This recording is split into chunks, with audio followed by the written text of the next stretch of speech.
A very warm good evening to you all and welcome back to the channel. I'm on my, well, should have been my third shift. Should have been my third shift, but it's not. It's my second shift. I supposed to be on a CPC yesterday, and I fired up my laptop, logged into the Zoom, and my camera wasn't working. So the time it took me to try and get the bloody thing to work, it was too late to join into the course itself. So I had to get binned. So I got in touch with work and told them I'll be in that evening, and here I am. So I'm back. I've had a bit of time off. It was great. It was relaxing. Just play golf. That's about all I did really. No, I did a lot of work at home as well. I did a bit of DIYing out the front of my house. Made it look more presentable, and it looks absolutely fantastic now. It just needs painting, but I've done a before video. I'll do an after video just to let you know what it looks like. I think it looks good. Everybody else does as well. So, but yeah, I had a weekend up at Nottingham. I was up at the Nottinghamshire. I played the championship on the first day, the signature, and then the championship. The accommodation, the course, the people, the everything, the guys. Andy Mumford, you are a star, mate. Keep it going. I'm looking forward to next year. Everything about the weekend was absolutely phenomenal. Even the weather was absolutely baking. It was, God, it was too hot, to be honest, but it was absolutely fantastic. I thoroughly enjoyed it. Quite a lot of alcohol. and I'm not a drinker. I don't drink throughout the year. That's probably about the only time I have a good blowout, when I see the guys once a year. I'll have a couple of beers at Christmas, that's about it. But I'm not a massive drinker. I did all my drinking back in the army, so that sort of that was enough for me. So now I do not drink. Only on special occasions like my birthday, I'll have a couple of beers, and even on Saturday when I finish golf, I'll have a shandy, and that's about it. Throughout the week, I don't like to drink. And then I played golf on Thursday against Woody and Jonesy. They challenged me to a game. They played Texas Scramble style and I played stroke play. I beat them. It was a tough game, really tough game. Played at Aston Wood, which I was a member at for quite a few years actually.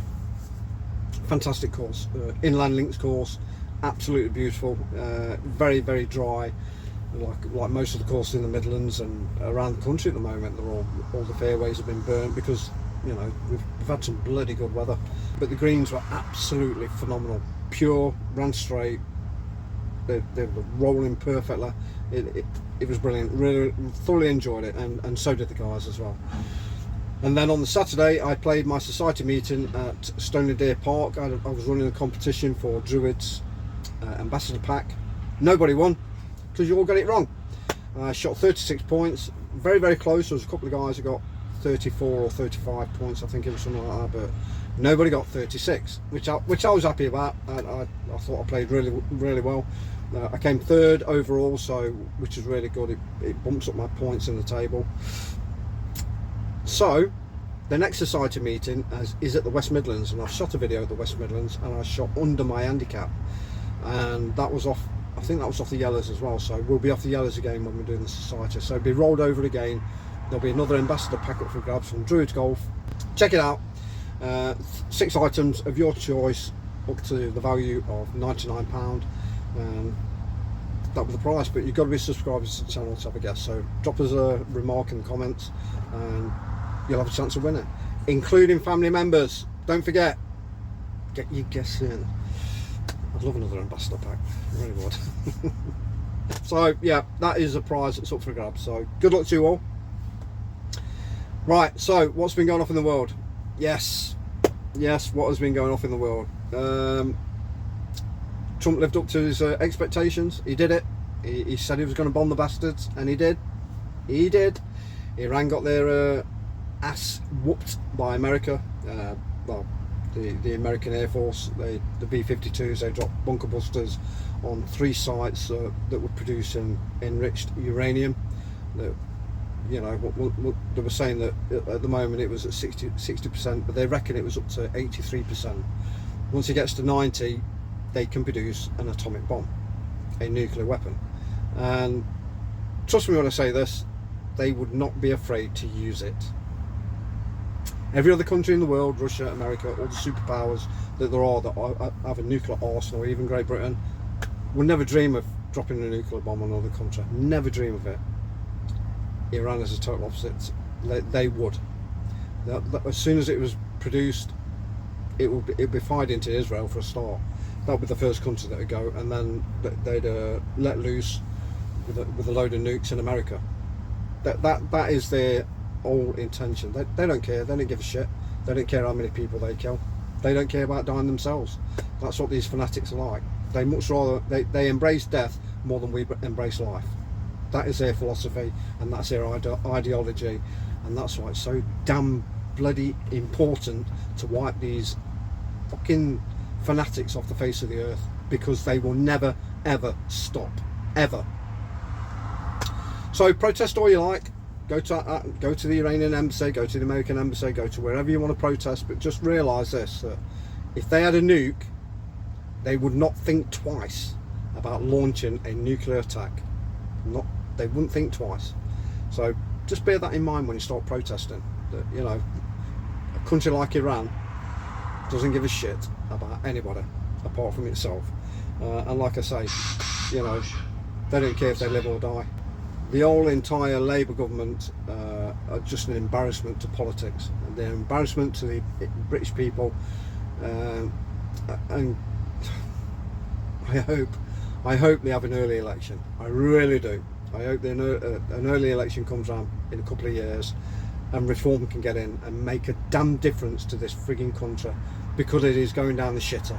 Slowly but surely, we are losing our identity day after day, and it's going to come to a point where people are going to start to break. People are going to start to snap. It's proven that in Ireland, hundreds of thousands of people are marching. Their government have let them down big time. They really have let them down big time. They're on about, you know, wanting to oust the Brits from Ireland. They did that. Yeah, there's no Brits in Ireland, but yet they're letting their country get flooded by illegal immigrants. They're just invading every country. Every country. This mass migration has got to stop. It really has got to stop. And they're on about stop. You know, the government said that they're going to stop hotels and shit like that. They haven't.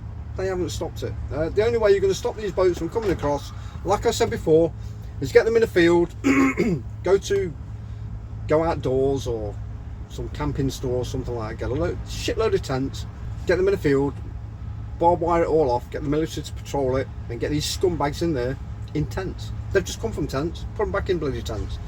That will stop the boats from coming across, I guarantee it. Because I'll say to the guys back over there, friggin' hell, don't come over here, you ain't got a 4-star hotel, mate. You're living in a tent in a field. There's cows here. You know, what's all this about? That is the only way you're going to stop the boats from coming over, because those small boats are not going to stop. They're just going to keep coming and coming, and they're just going to keep flooding this country. And I feel sorry for the women. I feel sorry for the white British women in this country, because they are getting targeted every day. They are unsafe, and the police are doing bugger all about it.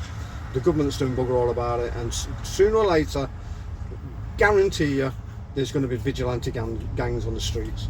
There will be. It's getting to that. It's getting to that point where people have just had enough. Women are getting targeted all the time. You see it on the internet. You see it on YouTube. You see it on TikTok. You see it on people filming it, where these scumbags are coming up to them and, you know, putting their arms around them and stuff like that. They're just creeps, absolute creeps. It'd be different if it happened to one of their daughters. It'd be different then if one of the politicians had a daughter and they got raped by an illegal alien. It'd be different. But no, it's the working class girls that are getting hit, that are getting struck, that are getting targeted, and they don't give a shit. So it's just going to keep going on and on and on. And all these grooming gangs, I don't call them grooming gangs, they're rape gangs, that's what they are. They're still going on now. It's still going on to this day. And I'm thankful this inquiry is coming out. I think there's going to be a national inquiry that's going to come out about it. And there's going to be a lot of twitchy arseholes out there. I'm sure there is. I hope the truth comes out, and I hope a lot of people either get jailed, sacked, or whatever, because it is an absolute stain on this country's history. It's an absolute disgrace how these people are treated, and there's got to be justice out there. Right, I think I've ranted on too much. I'm going to bugger off, find my train, and I'm going to go. So drive safe, look after yourself, watch out for those lunatics, because they are literally all over the frigging place. They are literally. And I'll see you for my final shift. Take care, guys.